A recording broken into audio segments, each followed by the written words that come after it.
وعليكم السلام ورحمة الله وبركاته. Ala kan ka sigi noro. Amin. Ka ni sigi dia ala mo kala. Ya Rabbi. Ka baraka ala mo kala. Amin. Lahara lo ame nyongo soro kena kan tuma min ka ni sigi ka ma sele ala mo kala. Amin. Amani ni ala fe jurumu ka cha. Amin. Jurumu sufa jurumu ni tleme le jurumu ala ko yafa. Amin.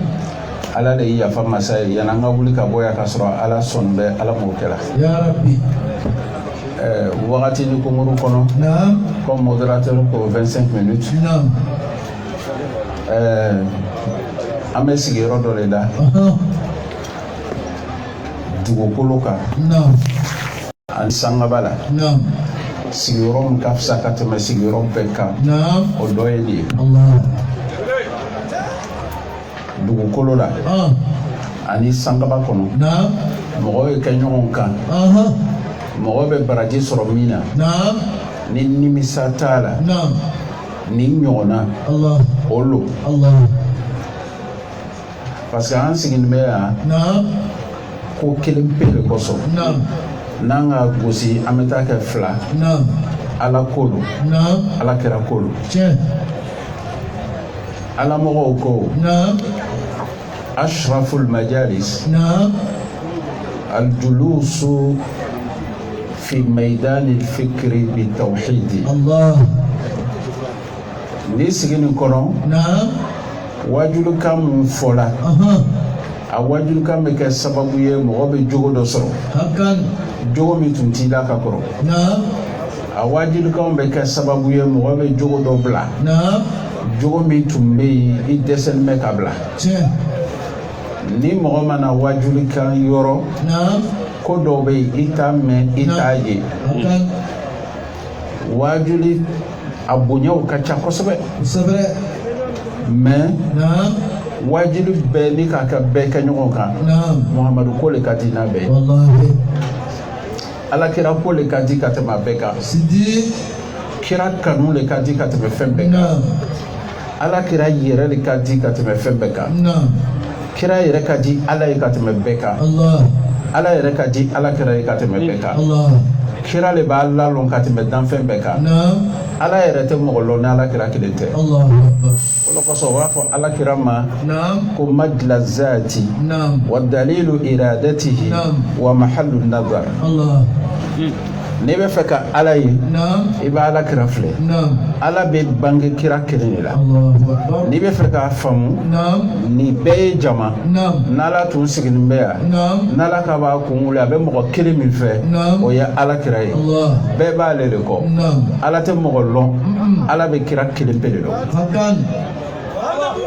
donc ni k'a lɔn k'ala bɛ kira kelen pe lɔn mɔgɔ bɛ to yen i dulon alakira la parce que alakira ko alayhi salatu wa salam tawassalu bi jahi fa inna jahi inda Allahi azim tawassalu bi jahi a ye yɛlɛn sen kɛ n lɔhɔrɔma ɲini na a ye lɔhɔrɔma ɲini ni alakira ye yɛrɛ fɔ tɛ yɛrɛ bonya tɛ parce que n ka bon ala fɛ an karamɔgɔ i ma fɛn min lɔn i ma fɛn min lɔn i t'a lɔn de kira le ye kira ye a kɔfɛ a ɲɛfɛ kelen tɛ kira ka fisa ka tɛmɛ bɛɛ kan aqlan wa naqlan wa mutlaqan n'i sigila ka kow tacogo filɛ i bɛna ye Muhamadu le bɛ yen ko mun nana ma a kumaw i bɛna ye Muhamadu le bɛ yen n'i yɛrɛ nana filɛ ka wo dɔɔni ye ko alakira wo fitinin b'a la n'a jigila i kɔnɔ ko wo fitinin bɛ kira la i ye kafiri an t'a lɔn n'o tɛ ni salan tɛ seli kan n'a jigila adamaden kɔnɔ ko place miseli turunu o place ni sɔrɔla ile hakili la ko woni bɛ kira la o b'a fɔ olu ma ko kafirun mahat siga t'a la komi i m'a fɔ donc ni salan bɛna seli n'o tɛ ile ye kafiri bɛɛ de an karamɔgɔ ala b'a fɛ ka tɛmɛ mais ala ma k'a fɛ ten la mɔgɔ bɛ se ka kɛ i bɛ ja mɔgɔ ye mais i tɛ baara kɛ kira ye baarakɛla de ye dɛ barakela lu de olo ko so ala ko anga mene ka ke amma tamasi anga ke dugalenye anya ala kira fle ka kuma chaman toy ka mankan toy ka kira mene ni ka kira mene mankan bi nyini ibi kodo ala ni ma kira mene ibi mankan nyini taso est-ce que iba lo ko ala kira aka hadisa do fo be mo nu sodia aka kuma kan do be ala kira ko yera fotere ako alhamdulillah الذي فضلني على جميع خلقه في حتى اسمي وصفتي ما لا تلو على كان محمد في سايا أكان تشوفه بفسايا ما كنت كفساني دانفوني تو كفساني دانفوني نيرا كفساني دانفوني على لا كرام ما كنت وبم غدو الجنة Hasan bun Sabiti abala kira makutulu Hasan bun Sabiti jeli jeli ame milo ka kuma moka Hasan bun Sabiti sarala warlali ka ita ala kira nen ni tala maka yorombe no ka hotel ko Zamzam o yoro Tony Hassan Bena awasra ka dongiru do composer kabino fama nennina kabina nyashunaka ajigitigela anana ye dongiri male kono bola kono aka dongiri senwereta ko kacha o dongiri sumbe akala kira tando katando ako tumana na nyashuna Muhammaduka ako nyashuna katmami wada'atu kafi ala basari ngambolo bla nyaka lasto anzuruhu ila ala qadri tese ka fle fummi mbolo wonu ke ka fle ala ni norokul sadi quoi jira saka ba da madina ngoro Muhammad le wari Muhammad le aljinay Muhammad le shi Muhammad le darajay Muhammad le fembe fo yirete ni kira bola fon fe na baka shubi ele ka fendo ye Muhammadu taala fen kele dugu kolo koka ni ala bolala ala tole ko dambaga fen to be danani fon fe na dana kira le kapsa beye otmana ni ka fle bebre ibe ala sura kira le la shakamati jani ka masumiya Allahumma salli wa sallim ala tal'ati al-haqq bil haqq zil a'zami ifadatka minka ilayka ihatati nuri mutarsal ala kala ko mar'ani faqad al-haqqa ni kan ne ka alay ni kan Muhammadu ye alay makini kono nafli alate me kuma na fo chogolo ala be fon fe ni kan ne nga fon fe ka di alay nga koko ke akaji alay ni yere kaji alay ne ta ala kota ala majigi gono nya bara o ya ala ka barai na ala tu ya da madin ka be jujidu koloka atume nan tan de ke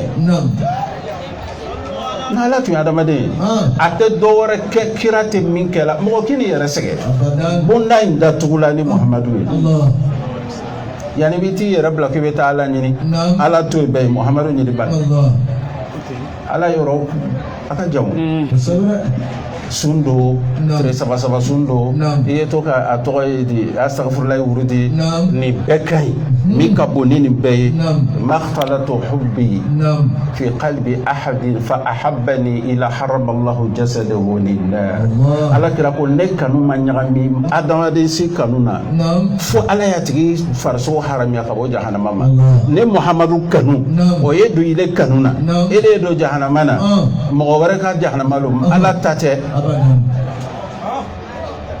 nangame mauludi ni mauludi te kirate fo ila ay wajudi sigira kano kana ka mo wala sala note ni mauludi te mo te kira don ka solo kira le kan ka don i ka femi don be kafe i ka femi don be sranye kira le kan ga fo mo ye ni ka ala kira mai be alay إن كنتم تحبون الله تبعوني يحببكم الله على كوايكم ما تمابلا نبني على في أنياتنا نتي ينيانا نتنا من بولولا نتنا نني سنتاتا نفي بولو تسينما ne naka cheni na sona cheni na asona nela kuma mabwa inya ba ale muhammadunna sallallahu alaihi wasallam mogolo ala ka ko dafa ka jama anaka bonye naka daraja Allah be duguma ala kira laladi ala kira ma yera bonye loni wa fo mi ma ko loni o ta fa ala kira loni kala kuma lo aye fam na ma fote bamanaka na atena fam ta kira te loni kala kira le loni wallahi loni kala ko ay ka fam ni ko fembe loni kew o korale aba nyanyiri ka lon kira yera kuturu le loni ye nuqtatul ilm huwa بي كان ما كان وبي يكون ما يكون فوجود عوالم بي فمن كلا او كلا ني على كراي فمن اكا او بكني على كراي كيف كلا ني الله اكبر إذا كرا أبي فامولي ني جراكاي كو إنك لا على خلق عظيم كو على كرا جوكاي نما فوتا تفهم نتا كرا لي جوي لون لا جبريل لا كرافه عليه السلام أنا نظر على كرام السلام عليك يا أول ويا آخر ويا ظاهر ويا باطن على كرافه يكاكما بفوده ala le foloy ala le labay ala le bangela ala le dugula ki ka mi fo be fo ala le ma jibril ko ala le ko ngafima nala ko nyafima ne ba fima ala le foloy abe famul ikala ala be kuma na hakili le la to hadithu qauman bi hadithin he lam tablu qulu kana baro be fo be nyana note bebe na fo ko chente على كرهه عليه الصلاة والسلام إن من العلم كهيئة المكنون لا يعلم إلا العلماء بالله فإذا نتقوا به أهل أنكره جهلاء على كرهه لوني دوبي على كرمه لبو لوني لو جاء كرمه يفلا كرمه يفلا كرمه تكلم به على كرمه إنما يخشى الله ala ka karamogo mogo mun be noro nyini ka ke ala mogo mogo mun be tugu ka ke ala mogo o karamogo be mogo mi ko nyello ko mallo mogo mi ko nyekofo makofo mogo mi ko nyon kana kay parce que nyon be ale de segala wallahi isa no mais ti bu ka segala fukiti sa feni kan no feni kan no tuma do me to ka fo ay haketo ele ko ku nyon kana yoku masi e ma fote ma ibena mun kesi sa kwa inda mor chefe mor chefe na fo mena daga do yi ni nana amado de ambe ba do ni ga war jama mena sebe ka jima nasita ba ina nasisa ni ka daga bay ameta yiri sangana kala ote haramu ye haramu te abe dagali ame banka fen fana sebe ya wadudu wa chama nan wolugu sebe ana akoro na dogo ko kenyo kan amo dima wiyeto do sunu kunai obi atetele ke ni tle dan kala iba bo ni ka bo kana amu ni ka mu amena zikru ke nala sura yi nyogote na ye akan ma fo nga mai de makagele me dokatel no yo dokatel no yo abi baraka be tokele na no yi parce que ka dagani ankra bo lomi ni musotola nyangan ko la nay daga nyona be ci na ci la be goya mo yede parce que itena mutu sebede ni fana ay jija ni wulu folay ko bota sebete mina nasite mina aya gbema in kuntum tuhibbuna Allah fattabi'uni yuhibbukum Allah sisa iba bonyona ni bena sebe wadudu ni bena sebe wani ni bena munumunule ni ka munumunu ka sama o ya la kra to damne mu ni tala nay ni ko bena dasabe dabeti o ya la kra to fla nay ha wadudu sabana ibna wawu sama o ya ala kira to kelen ye sabana o ye mimu yetu wadudu laban da o ya ala kira to dai wadudu yere be muhammadu le kono wadudu be muhammadu le wadudu be wa فضلني على جميع خلقه حتى في اسمي وصفتي على لكن محمد بني ني كلام في غينا ني ما كيف احاسده موت كمدا على كرا حاسد با يبي سالي ني ما سجونا يكاتلتي جا افهمنا او يا على كرا كدي ما متكما بامينا على كرا كدي على كرا كدي ني دوغول يده ala ala kira ka dini dogole mawlidi kon kadiwo ame kira daraja fo ala kira bete lona ala kira resigina nusoji ala ako Allahu mu'ti wa ana qasimu ala le ba sonne Muhammad le ba plan ni mo famo le nurul aqwan al mutakawwinati al adami sahib al haqq al rabbani ala le ba sonne ne Muhammad le ba plan ni okmani sabati la mais mun ka ala kira ja ala yere ajogo angara mo no o yoro nyena ka badro ifana kala kira imachi mo male dro do te ni yela kira be ye olo ko so ka ala kira ni alayhi salatu wasalam ya rasulullah man nujalis ambe sigini joyen ka baroke kira ko mo saba man zakarakumullah ru'yatu ni kam mo mi yedro be alaye ayo ka teri mo do be ni ka be shaitan di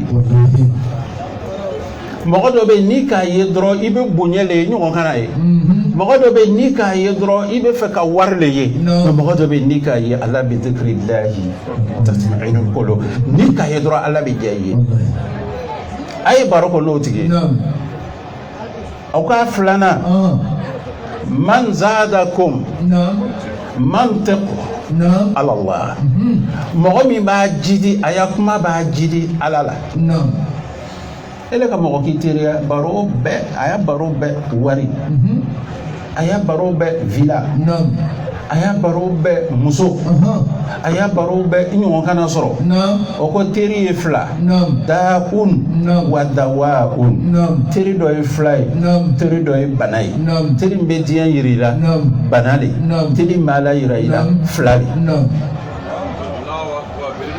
modo be modo la na dona ikalu kono modo be modo la na dona ikalu kono ali furumuso ali demuso bebe gri kata yere sutra bebe mafa oba ala yala mi ile yere ni ikalu kono mo ki na toy obo yere waraka ino ekeli ni kuma na oba fo wallahi obi long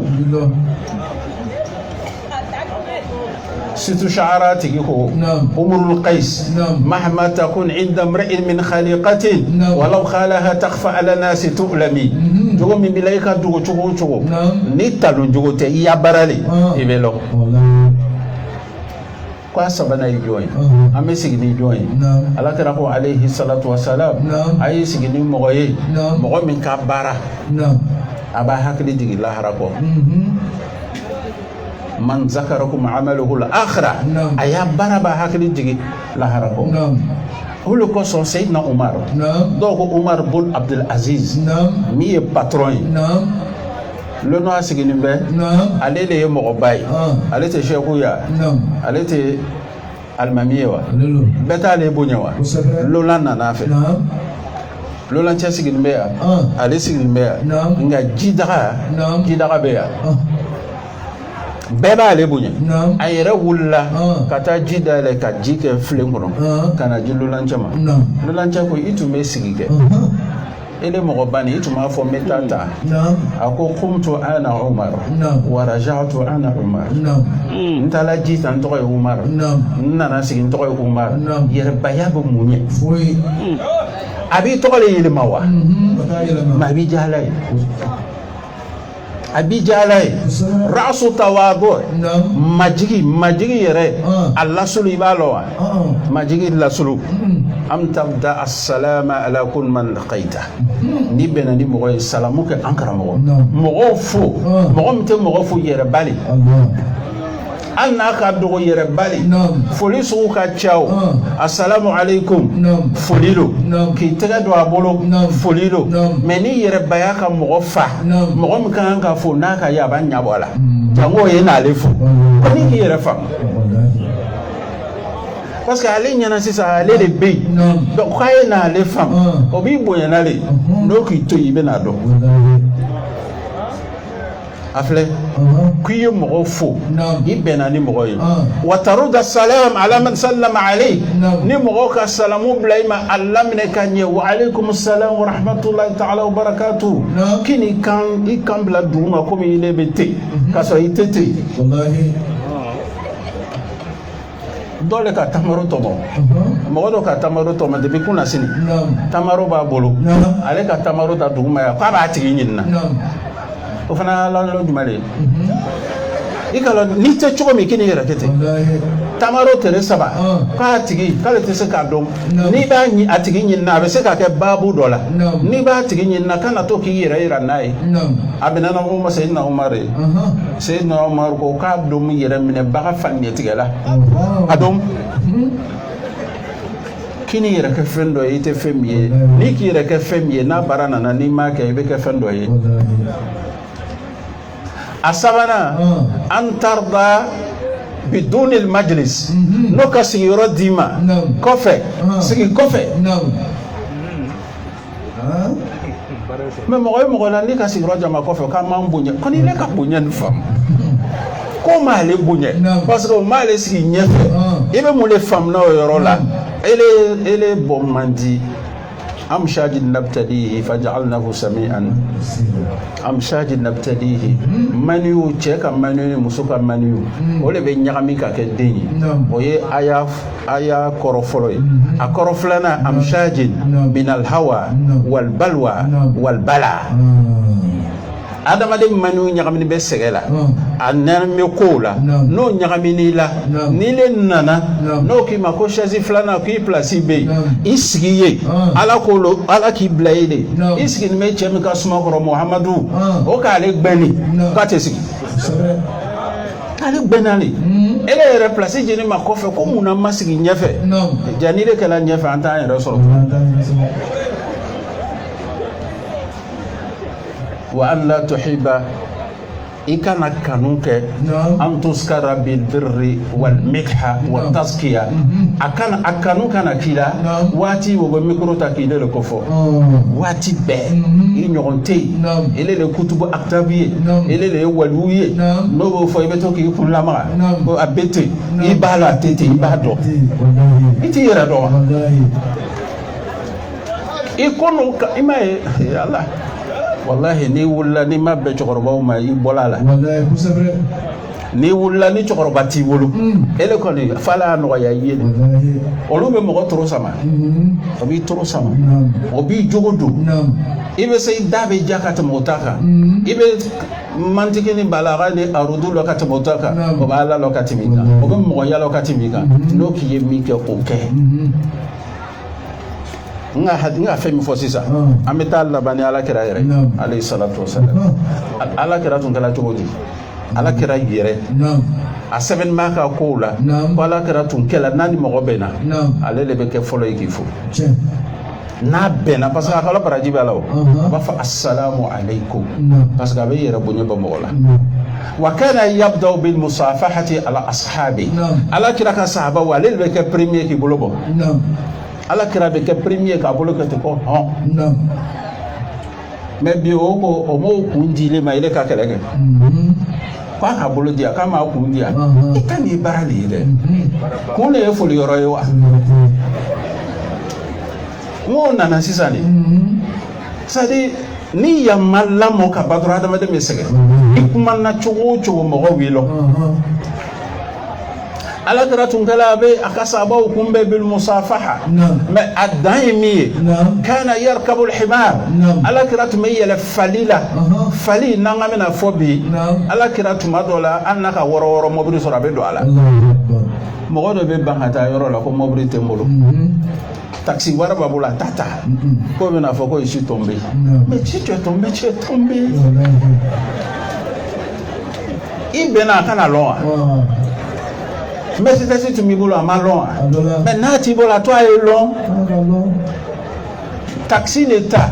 Ici me chemi ka suma koro. Ale tu me yele falika asabela abe yele falika uriyanan falini yere tapitaka ala kirabe sika kokolo kante ruba ma yardaf tumado ala kirabe mogodo bla akofe ate sigi akele mais ne le dona mobile ko ni doki derebe dimi parce qu'il est imam. Parce qu'il est chef ku yeko mo kana sigi ile kerefe ni doki derebe dimi Nika bujo soroni ala kirabi Sayyidina Umar ko alayhi salam ako a'azana Allah bi Muhammad alayhi salatu wasallam kunna ahqara an-nas wa azana Allah bihi kunna adalla an-nas wa azana Allah bihi antum ka dogo ala ka ambuye ni kirai antum mallo ala ka to amlo ni kirai anu mumbe abi ame musofuro ni kirai ame dominike ni kirai ame finido ni kirai kilale yanga feniye alele ba nyefe ka bolumle Allah ala kiratu kala alayhi salatu wasalam jibu da'wat al-miskin ani fantam tun ka ala kira wura bita mais le be jini galle ka folo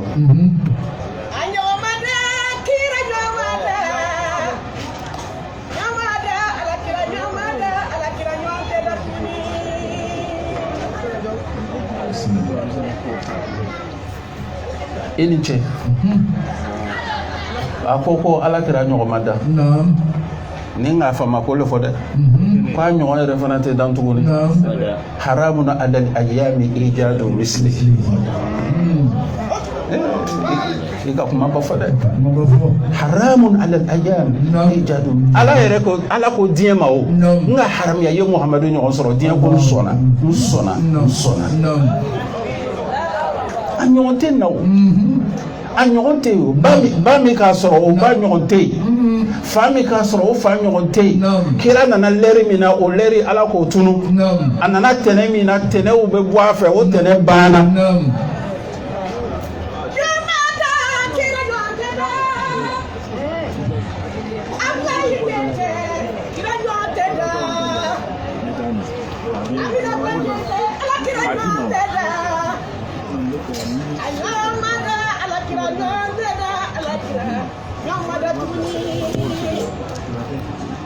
ala kira nyamada sallallahu alaihi wasallam aminata denke Muhammadu nyompe datuni ablay beke Muhammadu nyompe da nyamada ala kira anyonte da sallallahu alaihi wasallam ayo assalamu alaikum abe haketo de konate yem blanye ni fonyo ke depuis nya fo monte doglida mo fari dogli nyetuni nga ala kina to na bi fo sisa nya koloshi mbusu kunte se kasiki neta do ye feni na to bi fo mbusu kunte se kasiki odi la willa kanjo ala man demena ala kira alayhi salatu wassalam ambaka mikeni comme anga wakati sela ambaka mikeni aka alakira dlolemi ni ka alakira dlomi be keteni ale ko kale te dongiri la amba foyo ikito dongiri mi la obey akwate dongiri mi la obey ambe ba lon ka fo ako dabla mais ibe alakira fasala kono dabla ila yawmul qiyamah foka tase lahara alakira fasa ibo lali alaka walu beka alakira fasala Hasan bun Sabiti ka kirala atoy di Zuhairu alika alakira la ni betunga alakira nani anfeya Sheikh Salahu ka alakira la Sheikh Bramanya su ka alakira la Sheikh Hamaula ka alakira la kan Nasauba ka alakira la Sheikh Saada Bu o ka alakira la Sheikh Abdullah Suadu o ka alakira la Sheikh Usman Fodia o ka alakira محمد البصري وكا على كرالا عليكم مولاي صل وسلم دائما ابدا على حبيبك خير خلق كلهم ابي فغاندي le blado bi fa kelem ambe kelem pe fo ako maulaya salli wa salli yanya kotigi nema nema bile alafe kisi bile alafa beke ɲɔgɔn ka akece ni ka cɛjuma ala nabi aked nabi juma ni ka ole maulaya salli wa sallim ala habibika i kanubaga kan kanu bɛ yen o b'a fɔ o ma ko a tɔgɔ ye di habibu non a kɔrɔ de n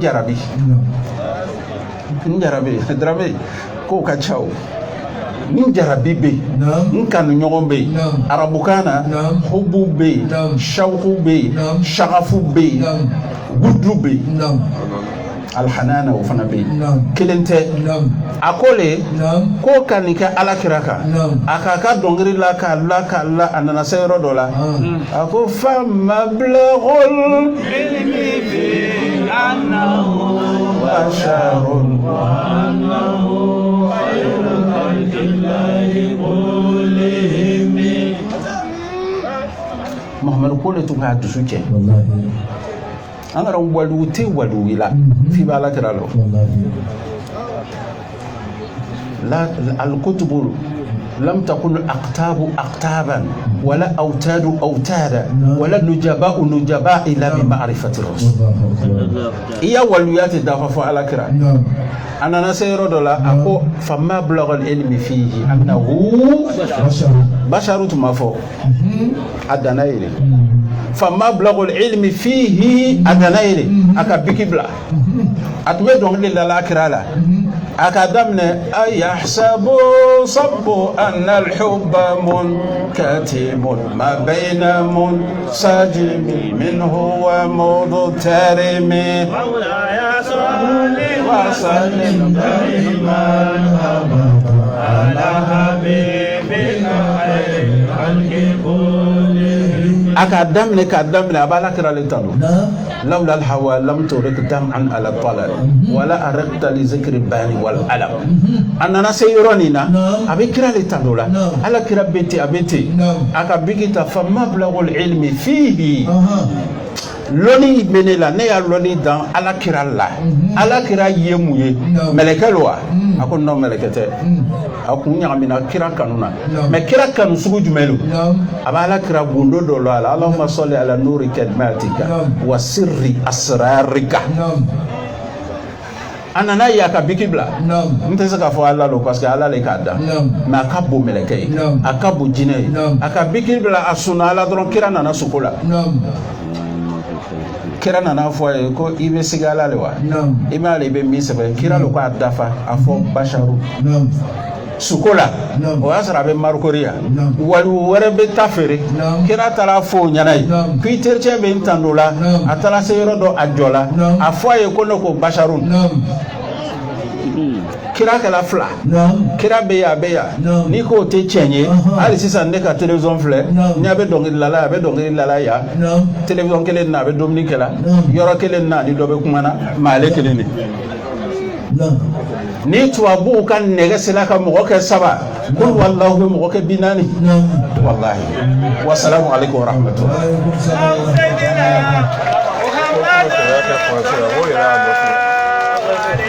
Atakbir Sima takbir Abdelaziz Afwan Samari Ayaketo. Pourquoi je vais me faire tester la nuit là, Inch'Allah. On avait donné 20 minutes à Cheikh pour faire son exposé. Mais comme la radio Al-Bayan est là, nous sommes suivis par le monde, on va lui permettre de faire son intervention en français, Inch'Allah. Alhamdulillah Rabbil Alamin. L'intervention était sur le prophète Mohammed alayhi salatu wa salam, ses qualités et la valeur comme nous pouvons peut-être essayer de décortiquer pour toutes celles que nous voyons actuellement. Tout à l'heure, j'ai vu la maman qui prend le micro. Sadio Kouyaté, elle avait décidé, le monde entier sait que celle-là, 2 ans avant, 3 ans, c'était une chanteuse par excellence. Et elle a décidé d'arrêter entièrement la chanson, toutes ces chansons qui comportent si la vie ici-bas. Elle a décidé d'être avec Dieu en tout temps, en tout lieu. Elle a pris le micro parce qu'elle n'a pas pu résister. Elle a chanté au nom de Mohammed alayhi salatu wassalam. On dit merci à la maman et tout ce qu'elle fait, que Dieu raffermisse ses pas. On disait tantôt que le prophète alayhi salatu wassalam était le meilleur des prophètes. Qu'on accepte ou pas, c'est lui le meilleur des prophètes. Vous savez, Jésus a été envoyé par Dieu lui-même à une communauté bien précise. C'est comme ça aussi Sayyidina Nuhu et Sayyidina Ibrahim, les 312 prophètes. Mais notre messager a été envoyé pour l'humanité tout entière. Même les djinns, même lui-même. Le prophète a son nom dans le Coran. Mohammed est mentionné 4 fois. Mohammed Rasulullah wa lazina amanu ashida ala al-kufar. Ma kana Mohammed naba ahadin. Wa ma Mohammed ila rasulun qad khalat wa unzila ala Mohammed. Ça a été mentionné 4 fois. Vous savez pourquoi? Parce que le nom Mohammed est la photocopie de Ahmad.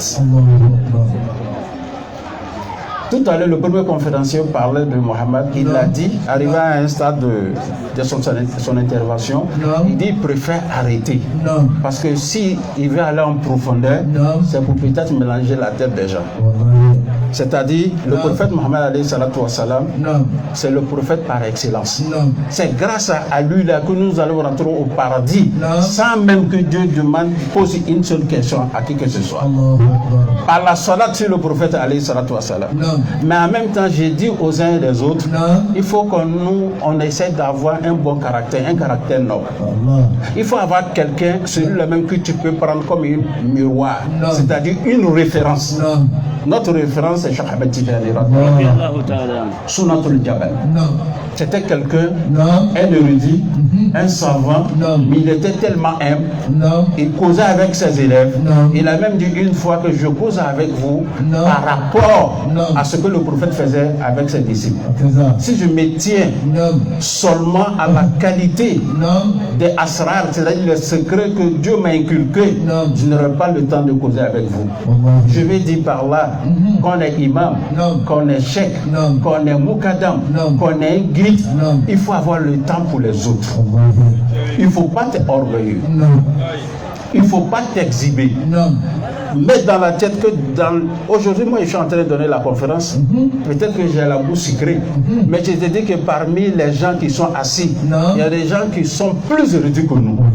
Il y a des gens qui sont dans la foule, qui comprennent bien le prophète alayhi salatu wassalam quand il leur parle. Mais moi je n'ai jamais vu le prophète en songe. Moi je n'ai jamais vu le prophète en rêve. Je ne fais que traduire ce que les grands-pères, les oustas ont dit. Mais parmi l'assistance, je sais qu'il y a des gens, à chaque vendredi soir, peut-être qu'il fait un songe où il voit le messager sallallahu alayhi wa sallam. Mais c'est bon de faire le mawlud. Mais c'est bon de faire le mawlud avec les caractères nobles du prophète. Et j'ai pris un exemple tout court. J'ai dit le prophète messager sallallahu alayhi wa sallam, il a été toujours la première personne à lancer la salam. C'est-à-dire quelqu'un qui lance la salam aux autres, ça traduit que c'est quelqu'un de bien. Quelqu'un qui répond la salam des uns et des autres, il veut dire là qu'il suit la sunna du prophète alayhi salatu wassalam.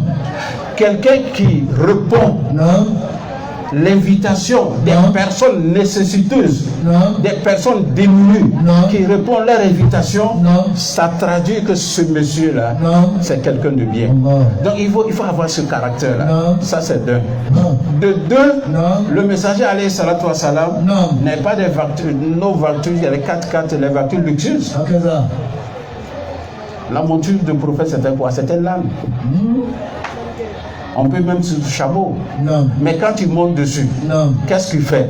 Il met quelqu'un derrière lui pour rendre visite à quelqu'un d'autre. En allant, il commence à causer avec la personne pour ne pas que la personne se sente un peu mal à l'aise. Parce qu'il s'est dit que je suis derrière le messager sallallahu alayhi wa sallam. Il ne parle pas, je ne parle pas. Le prophète lui-même, par sa qualité infinie, il commence à causer avec lui. Quelqu'un qui ne cause pas avec les autres. Quelqu'un qui est toujours à la bouche beuh. Quelqu'un, quand il veut parler, on a du mal à l'entendre. Quelqu'un qui montre aux gens, la face qu'il montre, lui, il est le saint. Alors qu'au fond, c'est le ténèbre. Le messager alayhi salatu wa salam, voilà ses qualités aussi. C'était quelqu'un, lorsqu'on lui rendait visite, lorsqu'il répond wa alaykum salam wa rahmatullah, les chapeaux qu'il avait sur le cou, il enlève, il dresse ça bien et dit assieds-toi, tu es chez toi. Le messager alayhi salatu wa salam, depuis qu'il est là, avant sa prophétie, il a été prophète. Jusqu'à le jour que Dieu décide de prendre son âme, il n'a jamais mangé une seule nuit pour dire que je suis plein. Aujourd'hui, j'ai mangé jusqu'à ma faim. Ça ne s'est jamais passé. Si on parle de la sunnate, ça aussi c'est la sunnate du prophète alayhi salatu wa salam, il ne faut pas trop manger. Le messager alayhi salatu wa salam, c'était quelqu'un de bien. Et je me rappelle dans un passage, il y a un monsieur qui a injurié le prophète alayhi salatu wa salam. Et Sayyidina Omar enlève sur le couteau, il veut le terminer. Mohammed alayhi salatu wa Omar, Kaz al-Halim al-Yakuna al-Nabiya. Sois patient. Celui-là même qui est patient, en 5 minutes, il sera le messager. Il veut dire quoi? Il dit, Omar, j'ai peur. Là, au lieu de Anna Muhammad yaqtul ashaba. Je veux pas qu'on dise que Muhammad est en train de tuer ses disciples. Et pardonner. Le prophète Mohammed alayhi salatu wa salam, une fois il passait, il a rencontré un monsieur, un mécréant, et il lui dit, oh Muhammad, il n'a même pas dit Rasoul, oh Muhammad, donne-moi l'argent, la richesse de Dieu, qui ne t'appartient pas ni à toi ni à ton père. Qui n'a pas reçu une éducation d'Allah lui-même, la riposte, on le connaît. Le prophète a souri, il prend ce monsieur, il dit viens, on est ensemble. Il rentre dans sa maison, il dit voilà tout ce que Dieu m'a donné. C'est la maison des pauvres. Ce jour-là, il a attesté qu'il n'a aucune divinité digne d'être adoré qu'Allah. Et j'atteste que tu es le messager, alayhi salatu wa salam. Il y a celui qu'on appelle Soumama. Soumama a fait des poésies. C'était un grand poète. Il a injurié le prophète. Tout ce que tu peux imaginer. Un jour, on l'a attrapé, il a été ligoté, on l'a envoyé chez le prophète alayhi salatu wa salam. Le messager dit donne-lui à boire. Quand il a fini, il dit bon, il va se reposer un peu. Après ça va se reposer, le messager pose la question. Il dit aujourd'hui qu'on t'a attrapé, aujourd'hui que tu n'as plus de puissance, mais tu es en face de moi. Est-ce que tu n'attestes pas que Dieu il est unique, absolu? Tu ne vois pas que je suis le messager? Il dit juste que là je ne crois pas. Il dit tu ne crois pas? Il dit je ne crois pas.